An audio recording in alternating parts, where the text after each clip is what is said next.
तो जो तस्वीरें सामने आई है वाकई में हैरान करने वाली है और ये तस्वीरें कई लोगों की जिंदगी पर भारी भी पड़ सकती है।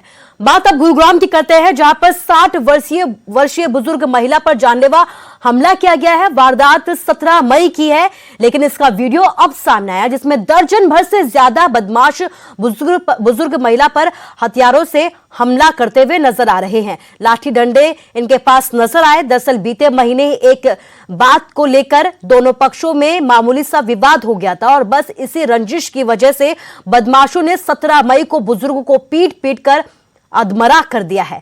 पुलिस ने पीड़ित परिवार की शिकायत पर 1.5 दर्जन नामजद लोगों के खिलाफ केस दर्ज कर लिया है।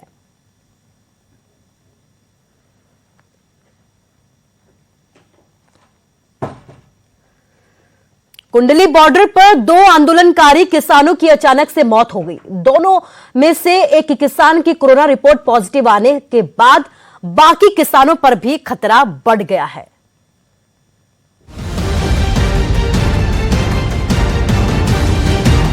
दिल्ली बॉर्डर पर चल रहे किसान आंदोलन पर कोरोना का साया है।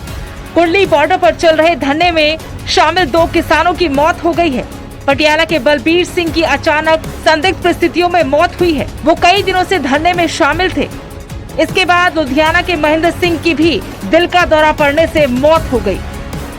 सोनीपत के सिविल अस्पताल में उस वक्त अफरा तफरी मच गई जब बलबीर सिंह की कोरोना रिपोर्ट पॉजिटिव आ गई। पुलिस ने डॉक्टर को दोनों मृतकों के टेस्ट करने के लिए कहा था। डेड बॉडी आई थी बलबीर सिंह सन ऑफ मक्खन सिंह, कुंडली फार्मा एजुकेशन साइट से आई थी, कल रात को आई थी। पुलिस की रिक्वेस्ट थी कि उसका कोविड-19 टेस्ट किया जाए, तो वो रैपिड एंटीजन टेस्ट में बॉडी पॉजिटिव आई है। वही किसान नेता इस मामले के पीछे किसान आंदोलन को बदनाम करने की गहरी साजिश बता रहे हैं। सरकार की एक चाल है जिसकी वजह से जब हमारा किसान को बुखार हुआ ही नहीं तो पुलिस क्यों लिख रही है कि इसको बुखार है 2 दिन से? किसने बता दिया पुलिस को कि 2 दिन से इसको बुखार था? ये जानबूझकर लिखा गया और जानबूझकर ये लिखने के बाद जहाँ पे उसका मतलब कोविड टेस्ट करवाया और कोविड टेस्ट की भी कोई बात नहीं, जानबूझकर उसका कोविड को पॉजिटिव की रिपोर्ट दी गई सिर्फ आंदोलन को बदनाम करने के लिए हमारे को। बता दें कि दोनों ही किसान लंबे वक्त से आंदोलन में शामिल थे। कोरोना वायरस के साथ मौत की खबर चिंता बढ़ाने वाली है, क्योंकि धरने में बड़ी संख्या में किसान शामिल हैं। सरकार के साथ बातचीत आगे नहीं बढ़ रही, इसलिए धरना जल्दी खत्म होगा ऐसे आसार नहीं है। सोनीपत से Nitin Antil, news 18।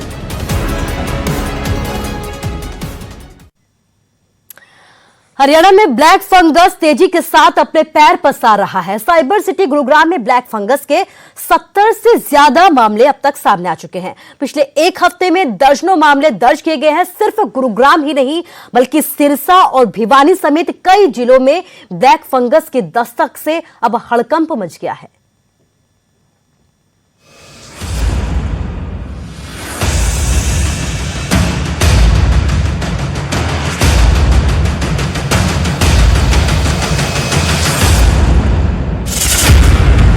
Black fungus के बढ़ते मामलों ने पूरे देश में हड़कंप मचा रखा है और हरियाणा में भी स्थिति दिन ब दिन बिगड़ती जा रही है। साइबर सिटी गुरुग्राम में 72 घंटों में 70 से ज्यादा नए मामले ब्लैक फंगस के रिपोर्ट किए गए हैं। ब्लैक फंगस के एक साथ इतने मामले सामने आने के बाद स्वास्थ्य विभाग की नींद उड़ी हुई है। ब्लैक फंगस जैसा आपको मालूम है एक नोटिफाइबल डिजीज़ है। नोटिफाइबल डिजीज़ करने के बाद हमने एक पोर्टल पे सभी के लिए एंट्री कंपलसरी करी है, तो ये अपडेशन का प्रोसेस है, ये डेली चल रहा है। अभी तक संभवतः स्टेट में 150 से ज़्यादा के करीब केस हैं और गुड़गांव के यहाँ से अगर मैं कहूँ तो पोर्टल पर 70 के आसपास केस अपलोड हुए हैं। स्टेरॉइड्स की इसकी प्रमुख वजह है? हाँ बिल्कुल, जो स्टीरॉयड्स का जो अननेसेसरी यूज़ है और साथ में अगर आप डायबिटिक हैं तो वो ब्लैक फंगस या म्यूकोरमाइकोसिस की संभावना बढ़ जाती है। ब्लैक फंगस ने सूबे के बाकी जिलों में भी अपना पूरा कोहराम मचाया है। भिवानी में ब्लैक फंगस से 3 लोगों की मौत हो गई। 24 घंटे में 10 नए केसेस सामने आए।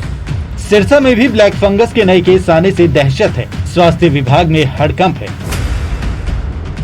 भिवानी जिले में ऑन रिकॉर्ड हमारे पास एक ब्लैक फंगस यानी म्यूकोरमाइकोसिस का डायग्नोस्ड केस नोटिफाई हुआ है और ये जो पेशेंट है ये खरक से बिलोंग करते हैं और ये अपना इनकी फीवर की हिस्ट्री थी, जिसके लिए इन्होंने आस्था हॉस्पिटल में अपना इलाज करवाया। वहाँ से ये रेफ़र हुए जिंदल हॉस्पिटल हिसार में, जहाँ इनको डायग्नोस किया गया कि ये ब्लैक फंगस से ग्रसित हैं, और उसके उपरांत इनको अग्रोहा मेडिकल कॉलेज में रेफ़र किया गया। ऐसे में अगर कोरोना के संकट काल में यूं ही ब्लैक फंगस के मामले भी बढ़ते रहे तो स्थिति बद से बदतर हो जाएगी। Bureau report, news 18 Haryana.